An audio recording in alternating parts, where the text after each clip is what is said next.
Selamat pagi pemirsa, bagi Anda yang baru bergabung di Power Breakfast, kita di segmen Market Bus. Dan kita tampilkan ataupun simak terlebih dahulu pemirsa, beberapa informasi dari emiten yang menjadi market headline pada pagi hari ini. Yang pertama ada RUPS Telkom, akhirnya memutuskan pembagian dividen 80% dari laba bersih, total dividen 16,6 triliun rupiah.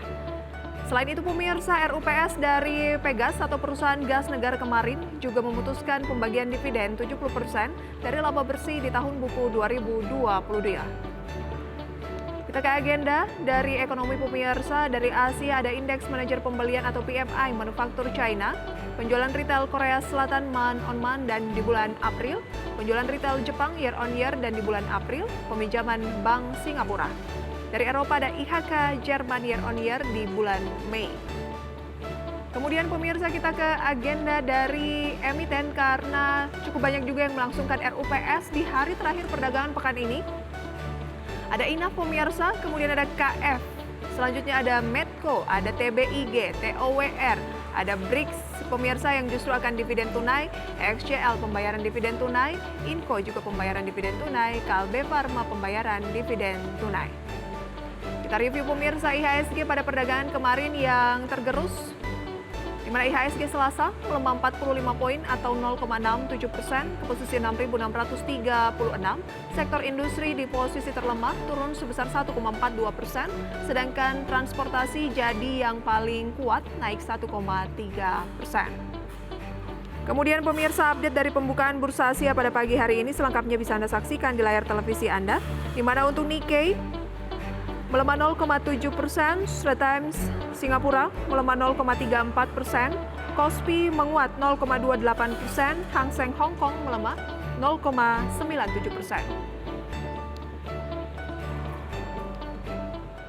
Untuk membahas pemirsa, kira-kira peluang dari indeks harga saham gabungan ataupun saham-saham pemirsa ya setelah long weekend. Karena Kamis Jumat kita akan long weekend, sudah tersambung melalui video conference bersama dengan Pak Arya Santoso, Presiden Director dari CSA Institute. Pak Arya, selamat pagi. Selamat pagi, Prisa. Terima kasih banyak untuk waktunya Pak Arya. Kok kita turun lagi, IHSG turun lagi pada perdagangan kemarin. Analisis Pak Arya seperti apa? Apakah karena ya kita mau long weekend, kebanyakan orang biasanya merealisasikan keuntungan atau seperti apa? Ya, memang jangka pendek selalu ada siklus seperti itu ya, ketika ada long weekend, kemudian para investor yang memang memandang secara gerakan minor itu akan mengurangi beban portfolionya ya, supaya mengurangi resiko. Saat hari libur mungkin saja ada hal-hal yang terjadi di luar negeri, sentimen dari global itu bisa saja berpengaruh kepada pergerakan indeks dari saham-saham global maupun regional. Nah, tapi memang kalau diperhatikan penurunan indeks harga saham gabungan kita itu sebenarnya dari akhir April ke sekarang itu memang kecenderungannya memang menurun ya. Jadi kelihatannya IHSG sudah tertekan bukan hanya karena kita mau masuk long weekend di pekan ini sih. Jadi dari akhir April 2023 sampai sekarang kecenderungan harganya IHSG itu masih melemah seperti itu. Trennya masih melemah. Jadi pekan depan pun memasuki bulan Juni, trennya juga masih cenderung akan melemah menurut Pak Arya?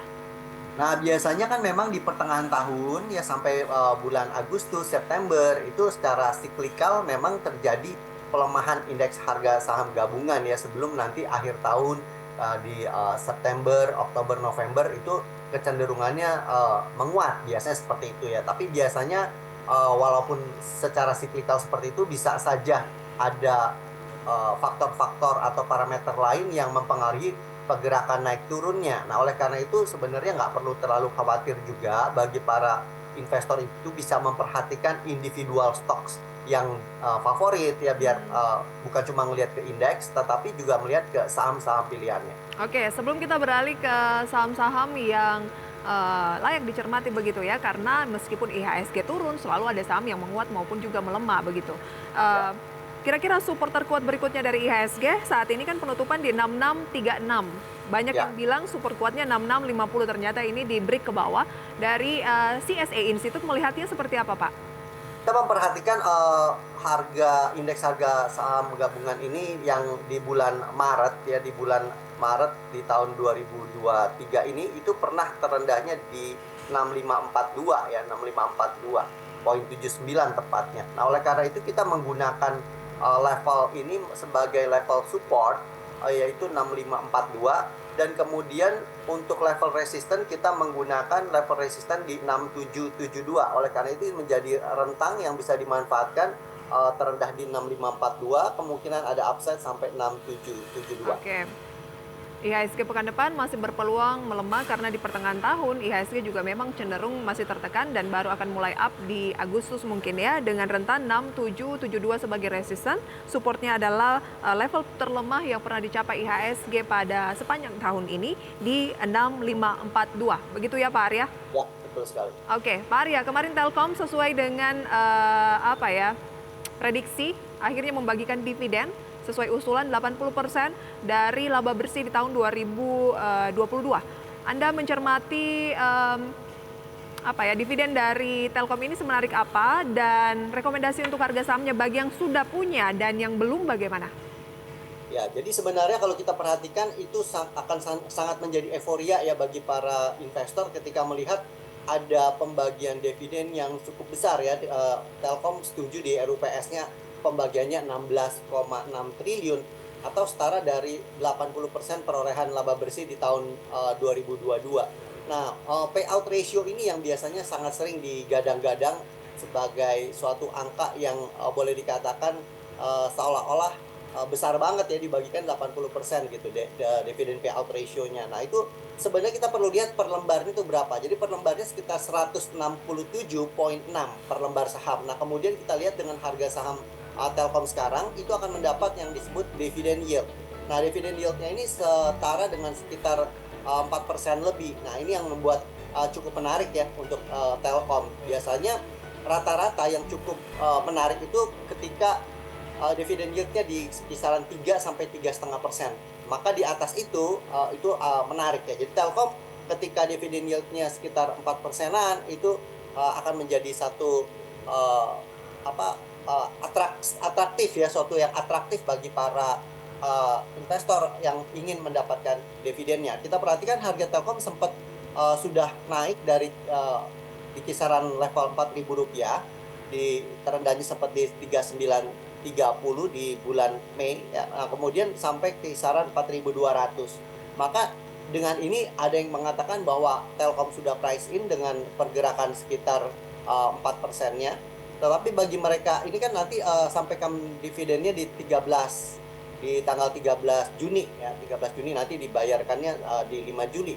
Nah, itu masih ada kesempatan sekitar 2 pekan bagi yang ingin memanfaatkan pergerakan harga Telkom. Jadi pada saat ada pelemahan bisa buy on weakness yang misalnya di kisaran 4.100 ya, itu bisa dimanfaatkan. 4.100 atau ke bawah silakan bisa dicicil beli ya. Nanti ketika ada naik lagi sampai kisaran 4.200-an sampai 4.220 itu kesempatan untuk memperdagangkan secara jangka pendek. Oke.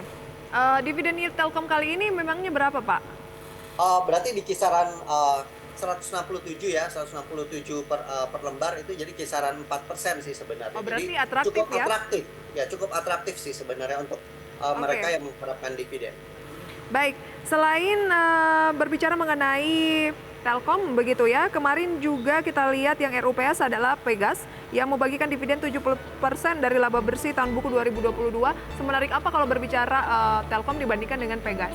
Nah, Pegas ini sebenarnya lebih menarik ya, karena kembali lagi kita melihat dia akan membagikan 3,42 triliun, 70%. Sebenarnya kalau kita perhatikan DPR-nya atau disebutnya dividend payout ratio, seolah-olah Pegas itu lebih kecil karena hanya membagikan 70% ya dari total laba yang didapatkan di tahun 2022. Nah, sedangkan Telkom 80%. Kalau kita lihat dari dividend payout ratio, kesannya Pegas lebih kecil. Tapi kalau kita lihat per lembar sahamnya itu maka akan lebih menarik Pegas ya. Kenapa? Karena Pegas kalau kita perhatikan dengan pembagian keuntungan dividen payout ratio-nya 70%, yaitu 326,23 juta US dollar, itu setara dengan 3,42 triliun rupiah, dan boleh dikatakan bahwa 141 per lembar ya. Jadi 141, kalau tadi kan Telkom 160-an ya, ini cuma 141.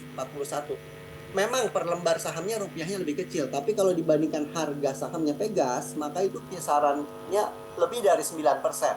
Ya, lebih dari 9% yield-nya. Nah, oleh karena itu sebenarnya Pegas lebih menarik ya, karena saya lebih Oh, oke. cenderung melihatnya bukan dividen payout ratio, tetapi melihat dividen yield. Berapa sih rupiah yang didapat oleh investor dibandingkan harga sahamnya. Maka Pegas sebenarnya lebih menarik kalau menurut saya. Oke, jadi yang harus dicermati adalah bukan hanya sekedar berapa besar dividen payout Ya, rasionya begitu ya terhadap laba bersih, tetapi lebih kepada dividen dividen yield-nya yield. ya. Betul sekali. Baik, lantas apa rekomendasi untuk Pegas? Ya, untuk Pegas ini masih kita bisa perhatikan ya di kisaran 1400 itu menjadi level support. Kemungkinan terjadi upside lanjutan sampai di kisaran 1525 ya. Jadi hari ini juga bisa Anda perhatikan menjadi salah satu saham pilihan yang kita bisa perdagangkan. Pegas ini silakan bisa menjadi pilihan ketika ada pelemahan, misalnya hari ini ada pelemahan itu bisa kita bisa lakukan cicil beli ya. Nanti kemungkinan upside-nya ada di 1520 sampai 1540. Oke, selain Pegas dan juga Telkom tentunya kemarin, hari ini akan ada RUPS Inaf, kemudian ada KF, ada Medco pemirsa dan juga ada Tebik serta TOWR. Itu ada beberapa saham yang akan RUPS hari ini. Peluangnya seperti apa? Adakah yang direkomendasikan oleh Pak Arya? Nanti akan kita bahas berikut juga rekomendasi saham pilihan pemirsa di segmen berikutnya. Tetaplah di segmen Market Buzz. Terima kasih pemirsa Anda kembali bersama kami dan berikut kita simak rekomendasi saham pilihan dari Pak Arya Santoso. Selengkapnya bisa Anda saksikan pemirsa di layar televisi Anda. Yang pertama ada rekomendasi Pegas dengan rekomendasi buy support 1330, resisten 1550 tadi sudah kita bahas juga di segmen sebelumnya. PTBA 2930, resisten 3250. Kemudian juga pemirsa dapat Anda saksikan untuk saham berikutnya. Ada PTPP 498, resisten di 550 dan Auto 1970, resisten di 2150.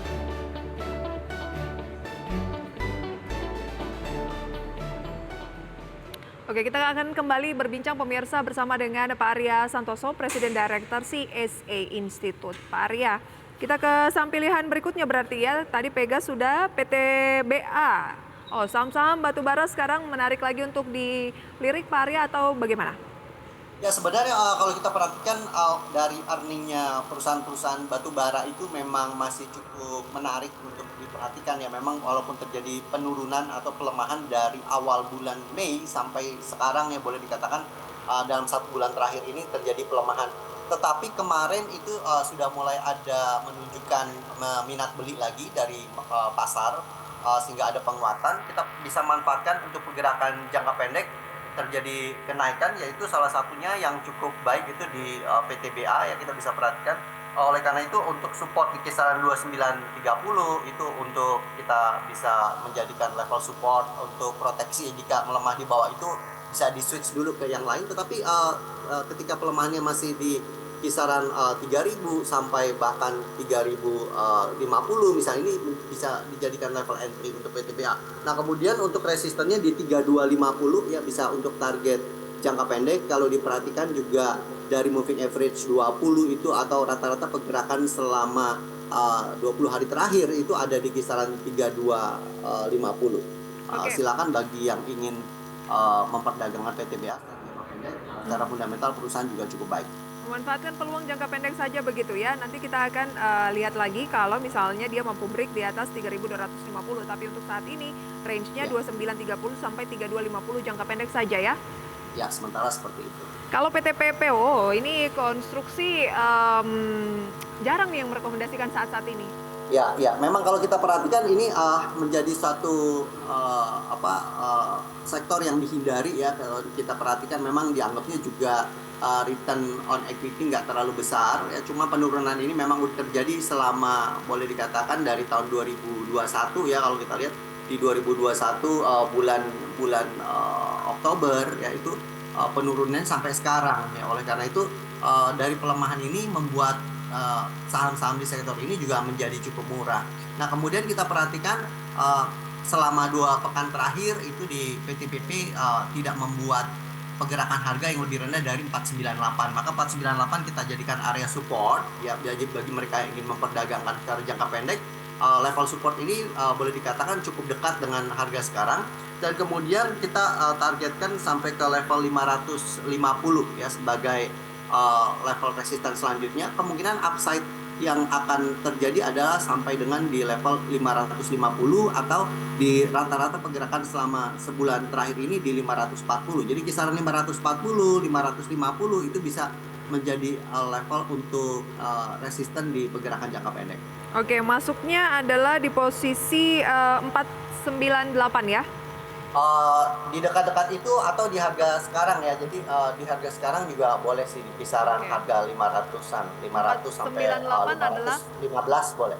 batas kalau misalnya ada pelemahan begitu ya Pak Arya? Ya, itu untuk level stop loss-nya bisa di 498 ke bawah, itu bisa menjadi level stop loss. Saya pilih PTPP karena PTPP merupakan salah satu perusahaan konstruksi yang masih menghasilkan earning-nya positif ya. Jadi masih cukup bagus. Kemudian kita perhatikan juga dibandingkan dengan perusahaan-perusahaan yang lain, relatif cukup diskonnya juga cukup murah ya, cuma sekitar 0,3 dari book value.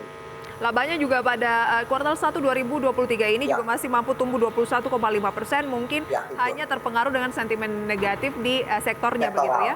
Iya, sektornya kan lagi masih negatif ya, jadi tapi PTBP cukup baik dibanding yang lain. Dan lagi murah, menarik untuk dicermati ya, sampai dengan 540 atau 550 yang terdekat ya? Yes. Terakhir ada Auto 1970, resisten 2150. Auto juga masih cukup menarik. Kita lihat pergerakannya uptrend sejak Februari ya. Jadi sejak Februari 2023 ini kita lihat lepas dari fase akumulasi, kemudian sekarang masuk ke dalam fase markup atau public participation. Secara teknis seperti itu sudah berjalan uptrendnya selama sekitar 3 bulan terakhir. Nah sekarang di pergerakan minor sedang konsolidasi. Untuk penguatan lanjutan dari Auto itu kemungkinan akan menjadi satu pergerakan yang menarik bagi para investor jangka pendek ya. Kita perhatikan di sini di catatan saya Auto di level 1970 level supportnya, kemudian bisa menjadi target jangka pendek itu level resisten di 2150 ya. Jadi 2150 ini menjadi suatu target jangka pendek untuk Auto.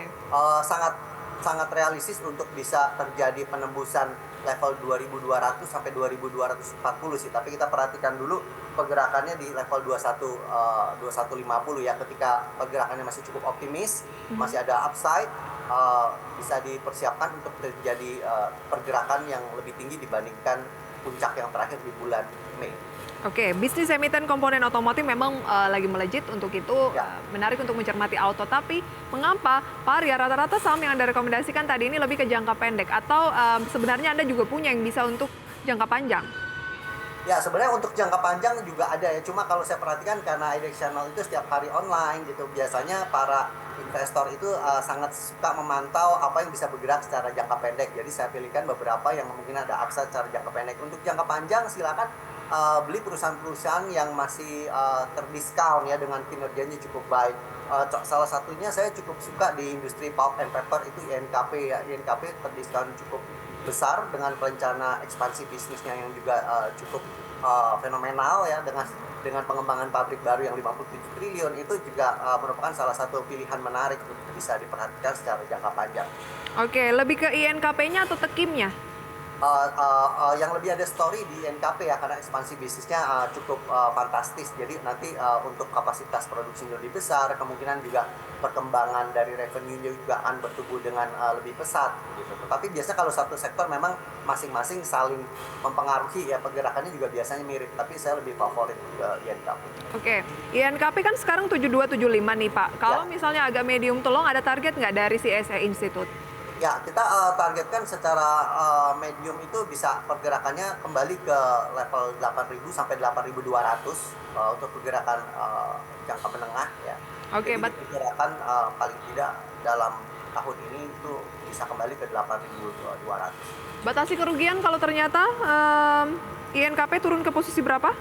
Ya, untuk pergerakan jangka pendek kita bisa pakai level stop loss-nya kalau turun ke bawah 7.000 ya, ke bawah 7.000 itu boleh di switch dulu untuk yang jangka pendek. Tapi kalau bagi yang jangka panjang sih, jangka panjang itu malah kalau ada diskon turun dicicil beli aja, karena sekarang cuma setengah dari book value-nya. Jadi silakan kalau yang secara jangka panjang ketika ada pelemahan bisa cicil beli, strategi terbaiknya ya. Kemudian bisa disimpan untuk kalau jangka panjang itu di kisaran 3 3 sampai 5 tahun itu kita bisa kembali ke 12.000. Di 7.000 justru menarik, ini adalah level terendah selama 1 bulan terakhir untuk dilakukan pembelian kalau Anda ingin jangka panjang. Dan mungkin bisa dicermati 6775 kalau sampai terus turun mungkin bisa dihindari dulu ya Pak ya? Ya, bagi mereka yang jangka pendek silakan bisa stop loss, switch dulu ke tempat lain ya. Tapi kalau yang jangka panjang sih semakin turun silakan cicil beli aja, itu malah dapat diskon. Oke, Pak Arya, kita beralih ke saham yang akan melangsungkan RUPS hari ini. Di antaranya ada banyak begitu, tapi kami rangkum ada INAF, KF, Medco, kemudian Tebik, dan TOWR. Beberapa di antara yang akan RUPS hari ini pemirsa. Mana yang menarik menurut Pak Arya? Yang menarik menurut saya MEDC, ya MEDC ini yang earningnya positif, kemudian kita perhatikan juga relatif cukup murah ya, dari di harga sekarang bisa dilakukan pembelian, bisa dikoleksi, kita perhatikan cukup stabil dibandingkan tahun 2022, di tahun 2023 kuartal 1 juga boleh dikatakan walaupun ada sedikit penurunan, tapi penurunannya nggak terlalu jauh ya, jadi dan dengan diskonnya yang seperti sekarang dengan nilai PER di bawah 5, kemudian boleh dikatakan dekat dengan book value, ini kemungkinan masih ada upside ke level 1000 sampai 1040 untuk MEDC. Jadi MEDC yang cukup menarik ya dibandingkan dengan emiten-emiten yang lain yang RUPS hari ini. Oke, di pre-opening saat ini MEDC menguat 3%. Kalau kita kejar kayak ketinggian nggak sih Pak Arya atau bagaimana? Atau lebih cocok bagi yang sudah punya? Ya, sebenarnya cukup murah ya. Jadi gini aja, nanti kalau misalnya ada pelemahan kembali ke 930, 935, itu lakukan pembelian aja nggak apa-apa. Upside-nya kemungkinan sampai 1000 cukup realistis karena kondisinya relatif murah ya, dan boleh dikatakan secara jangka panjang juga perusahaan cukup kuat dan kebutuhan atau dikatakan sustainability bisnisnya juga cukup bagus ya. Jadi kita bisa perhatikan malah kemungkinan ada upside sampai 1120. Nggak apa-apa, jangka menengah juga bisa simpan. Oke. Garuda Indonesia, kita cermati juga sedikit ini mengenai GIAA. Hari ini melambung 4,48%. Kemarin kan masih di 60-an.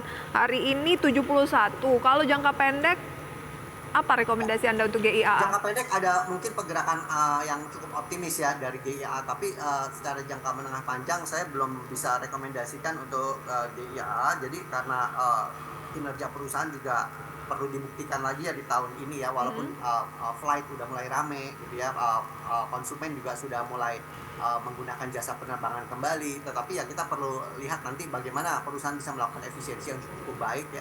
Sementara tidak direkomendasikan jangka panjang, tapi pergerakan jangka pendek jika ada naik turun itu biasa ya, tapi hati-hati bagi mereka yang ingin menyimpan sebagai investasi saya tidak rekomendasikan, tapi untuk memperdagangkan jangka pendek masih boleh.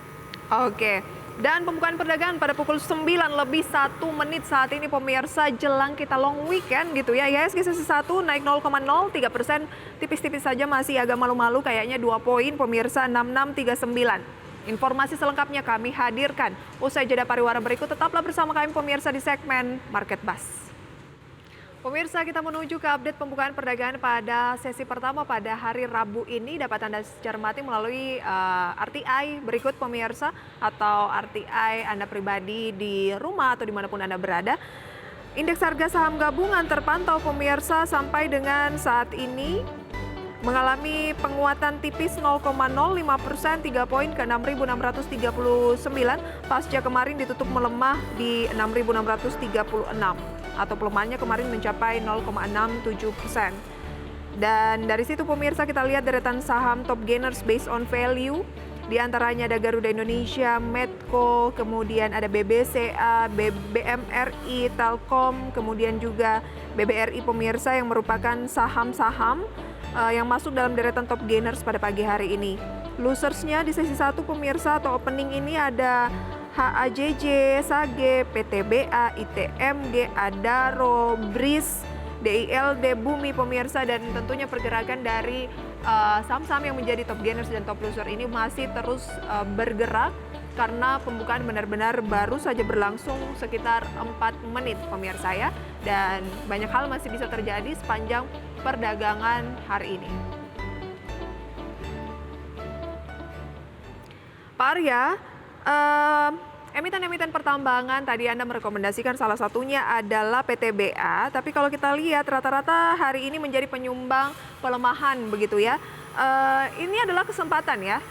Ya, jadi tadi memang kita pakai di level 3000 ya. Tadi sempat memang harganya ke 2990 sebentar, kemudian di level 3000 menjadi level support yang cukup baik. Sekarang harganya udah di 3000 3.020, 3.030 untuk PTBA. Jadi masih cukup menarik untuk kita bisa entry di level harga yang lebih baik, yang lebih murah ya sebelum terjadi upside lagi kembali ke level 3.200-an.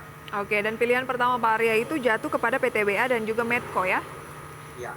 Oke, Pak Arya, kalau mencermati di masa mendatang kegalauan plafon utang dari Amerika Serikat, keraguan begitu apakah Kongres dalam voting akan setuju atau seperti apa, mungkin juga setuju tapi waktunya yang berlarut-larut ini yang membuat para investor kebingungan.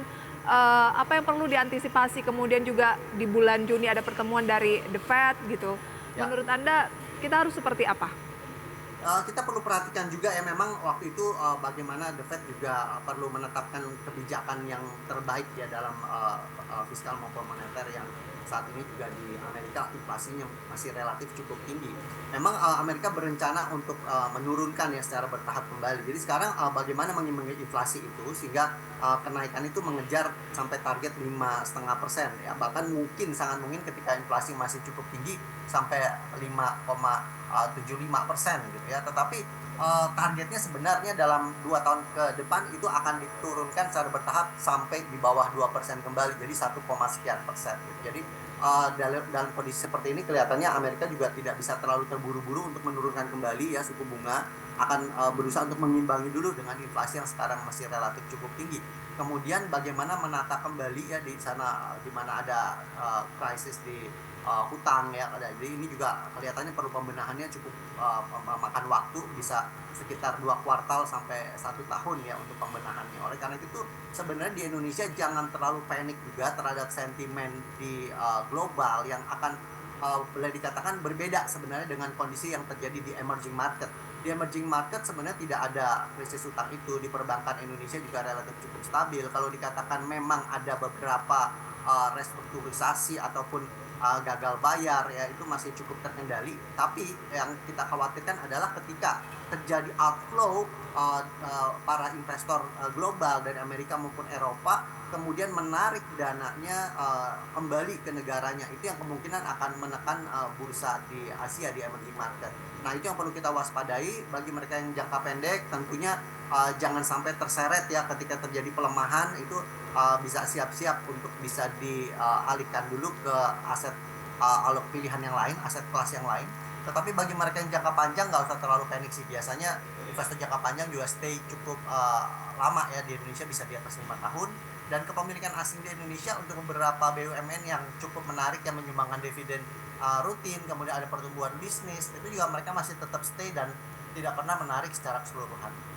Oke, tapi kalau misalnya kita tidak terlalu mencermati luar, yang jadi problem biasanya Pak Arya itu adalah asing melakukan net sell sehingga Ya. mungkin memberikan apa ya semacam pengaruh juga lah terhadap market domestik kita. Di mana dalam sepekan terakhir masih mencatatkan net buy, kemudian kita lihat juga ada year to date atau dari awal tahun juga masih net buy sebenarnya. Ya. Bagaimana Anda melihat peluang dari net sell asing? Ya, jadi sebenarnya net sell itu sangat mungkin terjadi ya. Kayak contohnya tadi saya katakan mereka bisa membutuhkan dana di negara asalnya, kemudian di emerging market yang performnya cukup bagus, kemudian mereka akan melakukan penjualan, terjadilah net sell, terjadi tekanan di market kita, dan dana itu ditarik kembali ke negaranya misalnya. Jadi wajar sih seperti kita kalau bisa melakukan investasi, kemudian sudah terjadi kinerja yang positif, kita mau profit taking, itu sangat mungkin kita jual dulu, kemudian kita tarik sebagian.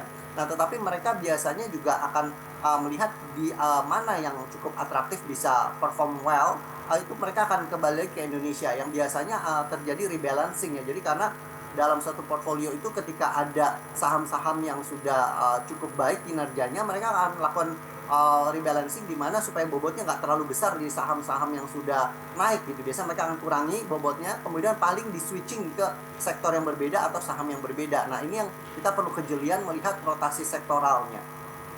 Oke, kita harus melihat seperti apa rotasi sektoralnya begitu ya. Pak Ya. Arya, banyak yang ingin kita bahas, tapi sayang sekali waktu kita terbatas dan juga terima kasih atas semua rekomendasi, kemudian insight dari Pak Arya dari CSA Institute. Pemirsa semoga bisa menjadi referensi untuk Anda. Sukses selalu untuk Pak Arya, happy Ya, long terima kasih. weekend Pak Arya, selamat pagi. Ya, selamat pagi.